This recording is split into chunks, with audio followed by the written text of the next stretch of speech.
Pois é, mas a Malu ela tá particularmente boa na coluna dela hoje, que ela descreve o processo do governo, que olha a loucura. Nessas horas, saudades de José Dirceu, saudades de... Você começa a perceber as diferenças entre José Dirceu e Rui Costa. Qual um dos problemas que o governo federal tem nesse momento? Eles estão realmente defenestrando todo mundo que é ligado, que é apadrinhado por parlamentares que têm votado contra o governo, que principalmente votaram no governo contra essa medida provisória. E qual o problema que o Palácio do Planalto tem nesse momento? Não tem um mapa, não sabe quem que foi indicado por quem, não sabe quem botou quem e tudo mais.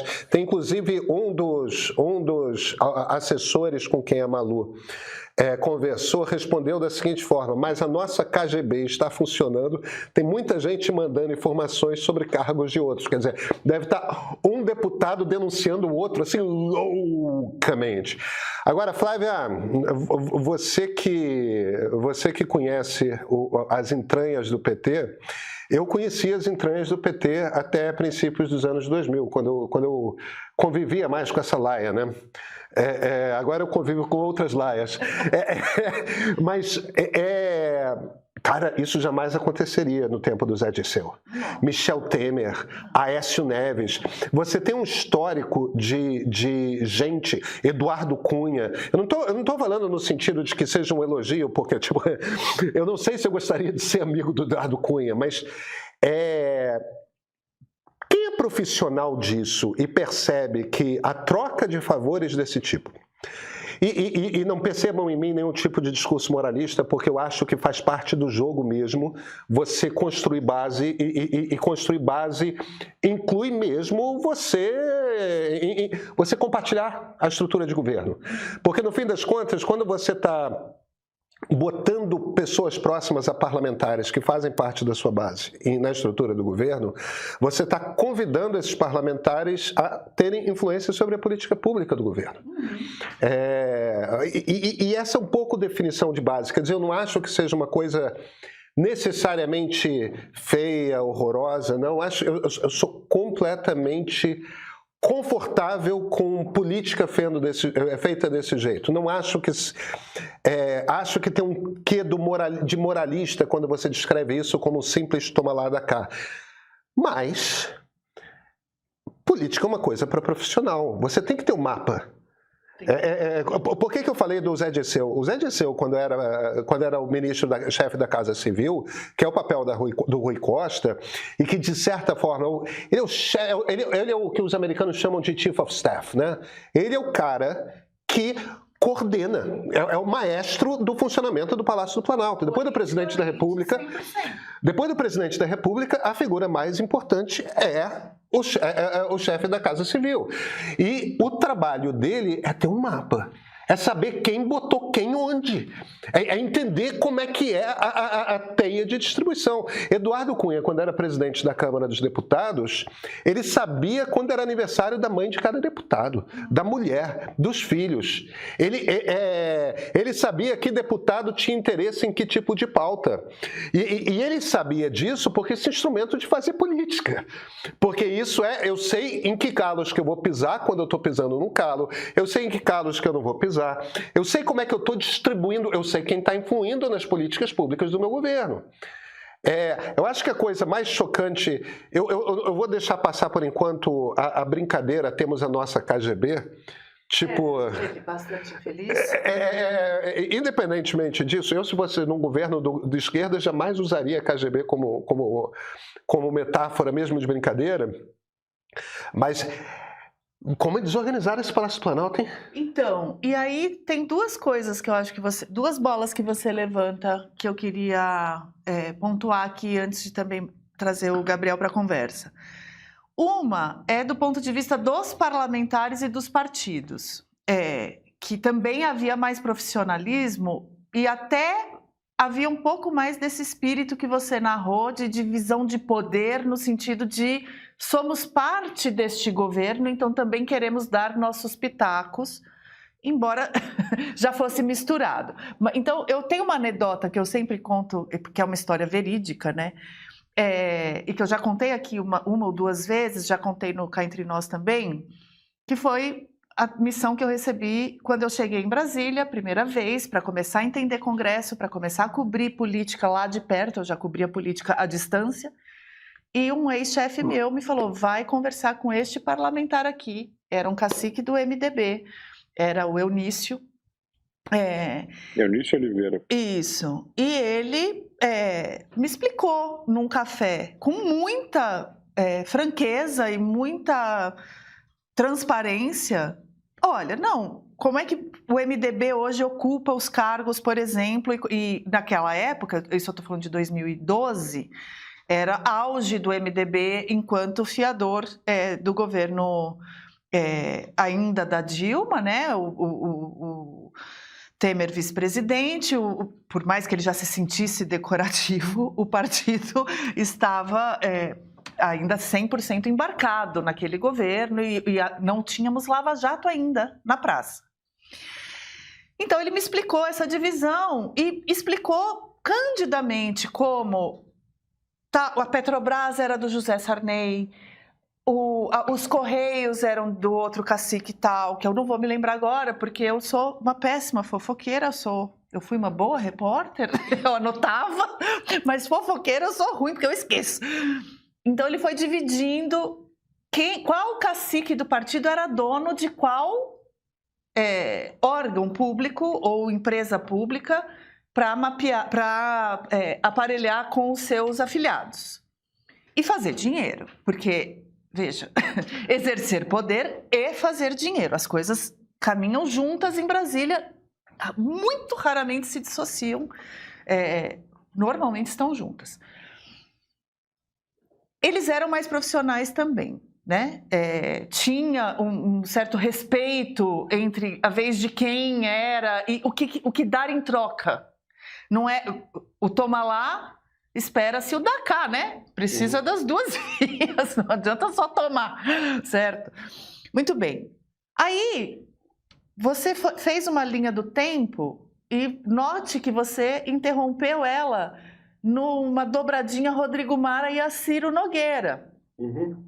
Não é à toa, porque no governo Bolsonaro já começou a ficar disfuncional com a Dilma, que tinha lava-jato na praça, a Dilma não fazia esse jogo muito bem, o Mercadante não era recebido por parlamentar nenhum, por presidente de partido nenhum, então a ruptura começa ali, o Bolsonaro aprofunda essa ruptura em nome de se proteger, e porque também não sabia fazer, ele sempre foi baixo clero, ele não tinha partido político por trás dele, ele se elegeu pelo PSL, que se dissolveu no ar, né, virou agora um pedaço do União e tal, enfim. E aí cedeu essa premissa ao Ciro Nogueira e ao Arthur Lira, que tomaram a boca de um jeito, usei mesmo, pronto, já foi.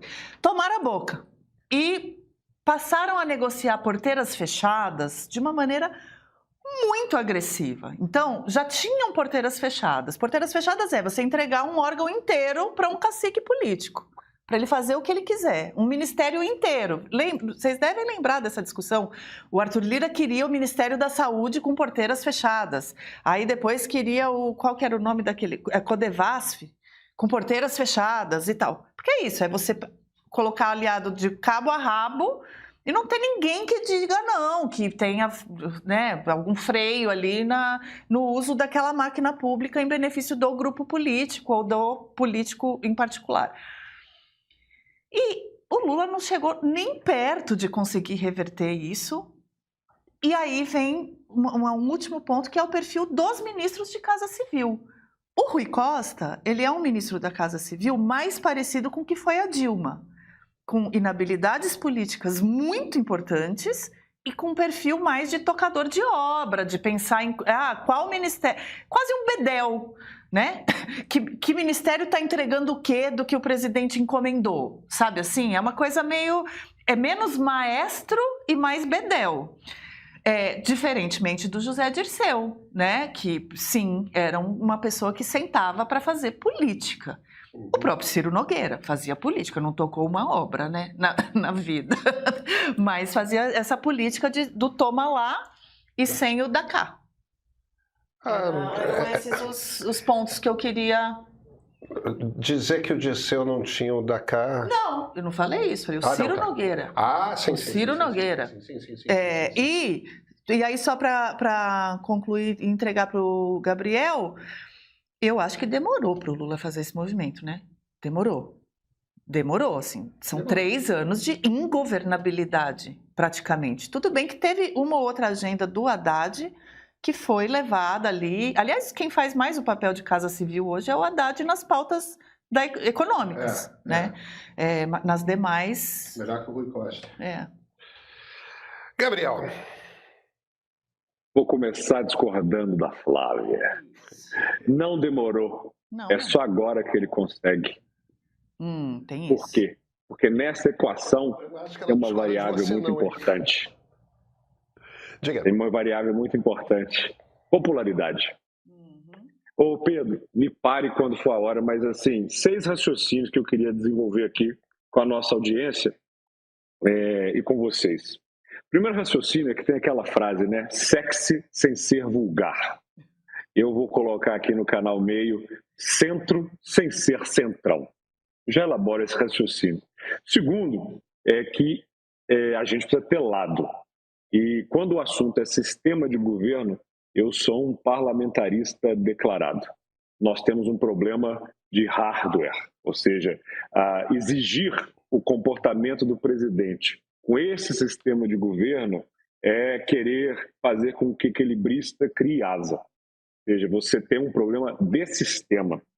Terceiro ponto, que tem a ver com a moeda sonante dessa política governamental que acontece nas coalizões governamentais, é que não há o registro físico. Isso que a Flávia colocou é muito interessante. Há aqueles que são operadores da graxa e que fazem com mais habilidade. Quando um deputado senta-se com um secretário de governo, com o ministro da Casa Civil e negocia, não se troca papel, né? Não tem a reclamação no PROCON depois. É a palavra, aquilo que Brasília valoriza e que o mundo político valoriza muito. Confio ou não confio no que foi acordado de boca, porque nenhum vai colocar ali a assinatura no papel. No máximo, em algumas mensagens que depois podem servir de insumos para a Polícia Federal. O quarto ponto, eu acho que é importante a gente fazer um histórico de governabilidade da República para se perguntar assim, é mesmo impossível governar sem o Centrão? E talvez uma análise mais apressada dirá que não. Eu acho que posso provar para vocês que sim, é possível governar sem o Centrão. Um quinto ponto que eu defendo aqui, Pedro, é que nós precisamos analisar os cargos públicos como a principal moeda da nossa República. E isso só acontece graças ao respeitável público eleitor. Eu sempre digo isso e muita gente vai se sentir ofendida, mas o Congresso Nacional é a cara do Brasil. Aliás, os parlamentos são a cara do Brasil. Deixa eu abrir umas aspas aqui. Muito obrigada pelo trabalho que vocês realizam, pela seriedade, por não estarem no jogo da internet que fomenta a polarização. Fecha aspas. Foi o que escreveu pra gente uma das nossas seguidoras, mas olha, ela não tá sozinha. Cada vez mais tem gente que reconhece que o debate público não precisa ser uma guerra, porque a democracia, ela se constrói com diálogo. Outro comentário. Sigo pra ficar bem informado e fugir das bolhas de um e do outro extremo. Outro. O meio faz um trabalho excelente ao mostrar que existe um caminho diferente do Lula e do Bolsonaro. Mais um. A imprensa tem papel fundamental na proteção da nossa democracia. Vocês são incríveis. O meio existe para isso, para defender o direito de discordar, a liberdade de debater, o fortalecimento do pensamento crítico como ferramenta de futuro. Então, se você busca se informar com profundidade e liberdade, o meio é para você. Além dos conteúdos gratuitos, assinando o Meio Premium, você tem acesso a newsletters especiais, reportagens exclusivas e um streaming com catálogo exclusivo. Assina, você não vai se arrepender.